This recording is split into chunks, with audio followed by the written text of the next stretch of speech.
안녕하세요. 오늘은 메이저 10번 운명의 수레바퀴 카드에 대해서 알려드릴게요. 타로 카드는 수비학에 기반하고 있는데요. 그래서 숫자가 가지고 있는 의미도 함께 해석을 해주셔야 돼요. 수비학은 0부터 9번까지의 숫자를 사용하고 그 이상의 수부터는 더하기 구조를 사용하고 있어요.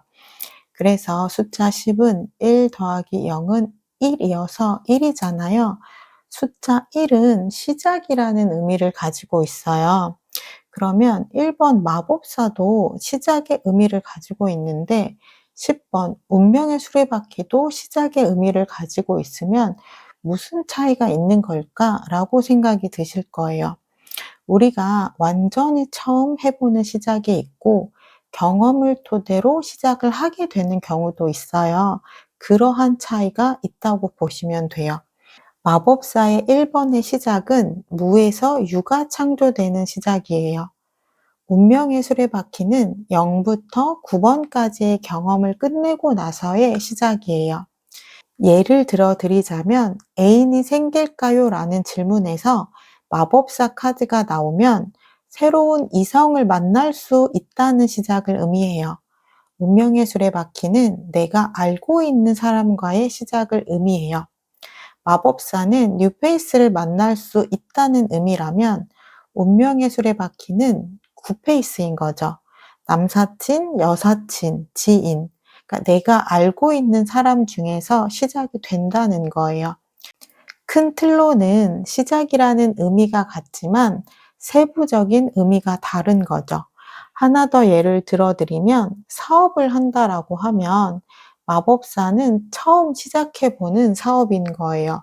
첫 창업, 처음 도전해보는 일, 이런 의미라면 운명의 수레바퀴는 부모님의 가업을 이어받아서 내가 시작을 한다든지 또는 내가 원래 일했던 분야의 시작을 의미해요.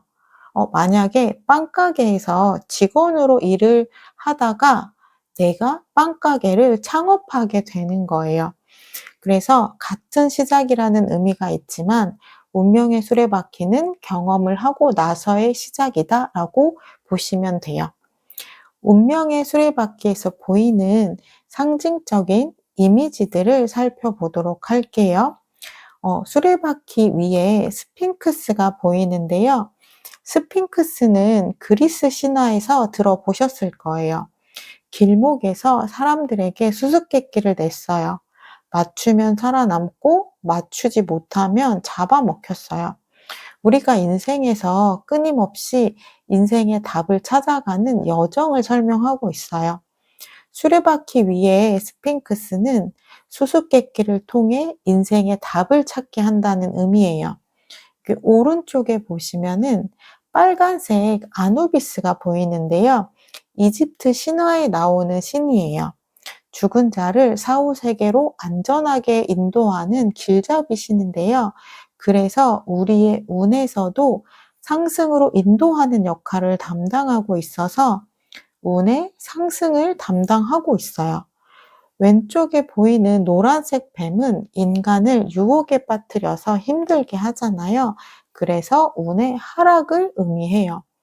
운명의 수레바퀴는 계속해서 반복적으로 돌아가요. 그래서 좋은 일만 일어나지 않고 나쁜 일만 일어나지 않는 돌고 도는 인생의 순환을 이야기하고 있어요. 그리고 타로 카드의 내 모서리를 보시면은 독수리, 사자, 황소, 사람 모양의 천사가 보이는데요. 세상을 구성하는 사원소를 의미해요. 또 자세히 보시면은 다 공부를 하고 있어요. 경험을 통해 성장하고 변화해야 한다는 것을 나타내고 있고요. 현재에 머무르면 안 되고 앞으로 나아가야 한다는 것을 의미해요. 그리고 이 수레바퀴 안을 보시면은 문자가 보여요. 이렇게 시계 방향으로 읽으면 타로라고 읽혀지고요. 반시계 방향으로 읽으면 토라라고 읽혀져요. 토라 기억나시나요? 여사제 카드에서 봤죠. 신의 뜻이 기록된 지혜의 경전이에요. 우리의 인생의 수레바퀴가 돌고 있는 운의 흐름은 모든 것은 신의 계획이라는 것을 상징하고 있어요. 그래서 때로는 운의 맡겨라라고도 이야기를 하는 거예요. 운명의 수레바퀴의 키워드를 떠올려 볼까요? 어떤 키워드들이 떠오르실까요? 순환, 반복, 경험을 통한 시작, 전환점, 이동, 변화, 이런 키워드들이 떠오르시죠? 타로 공부하실 때 일부러 키워드를 외우지 않아도 스토리를 이해하시면 키워드는 자연스럽게 따라오실 거예요. 운명의 수레바퀴 카드에 대해서 설명을 드렸는데요. 운명의 수레바퀴 카드를 간단하게 요약하면 이렇습니다. 운명의 수레바퀴 카드를 리딩과 연결하면 어떻게 해석이 되는지 보도록 할게요. 저의 꿀팁을 먼저 공유해 드리자면, 저는 리딩을 할 때 왜 이 카드로 답을 주었는지를 생각을 해요.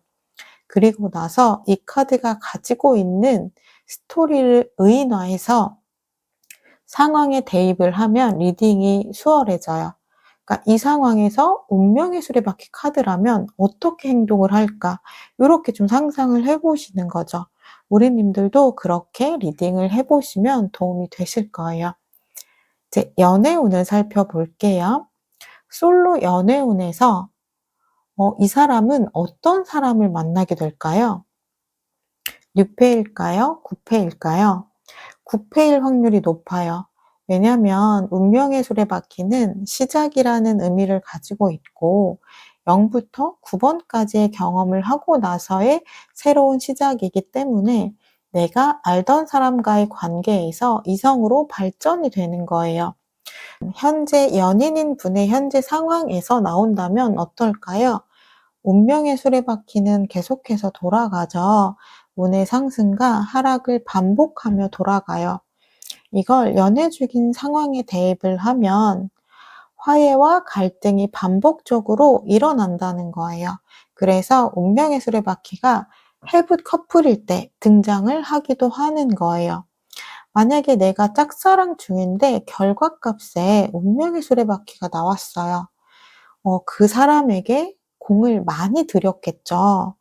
알게 모르게 챙기기도 했을 거고 은근슬쩍 호감의 표시도 하면서 주변을 맴돌았을 거예요. 0부터 9번까지의 경험을 그동안의 노력으로 볼 수 있어요. 그래서 내가 공들인 사람과 시작을 하게 된다. 이렇게 해석을 할 수도 있어요. 그럼 재회운에서는 어떨까요?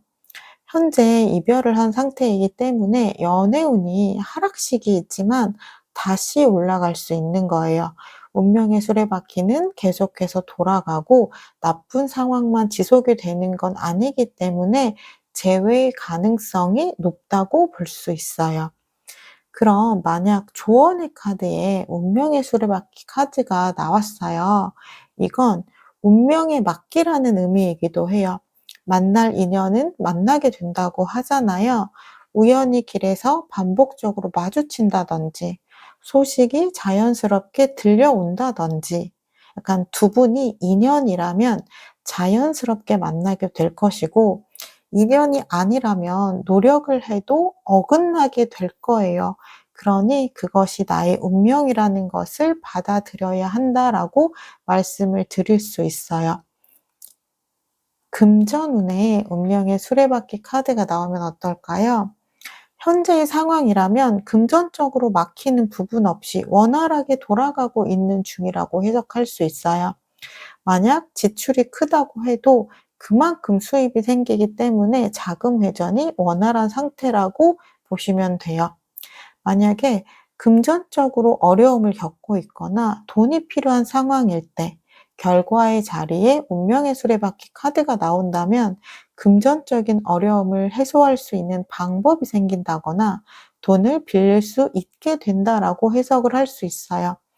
어려움의 상태가 지속되지 않고 변화의 전환점이 생기기 때문이에요. 학업, 사업, 직장운에 운명의 수레바퀴 카드가 나오면 어떨까요? 이직을 하고 싶을 때 이직 타이밍도 많이 보시잖아요. 그때 운명의 수레바퀴 카드로 답을 줬다면 yes예요.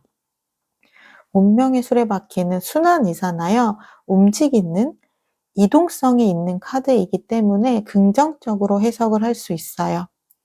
사업 직장에서의 일을 물어볼 때 운명의 수레바퀴 카드로 답을 준다면 일이 활발하게 진행될 거라고 답을 드릴 수 있어요. 물론 시행착오 같은 부분이 없다는 의미는 아니에요. 일을 진행하다 문제가 생겨도 해결 방법이 있어서 일이 멈추게 되거나 진행이 안 된다거나 이렇지는 않는다는 거예요. 또는 일이 확장될 수 있다는 것을 나타낼 때 나오기도 해요. 음. 지금까지 운명의 수레바퀴 카드에 대해서 살펴봤는데요. 궁금하신 부분이 있다면 댓글을 통해서 질문해 주세요. 감사합니다.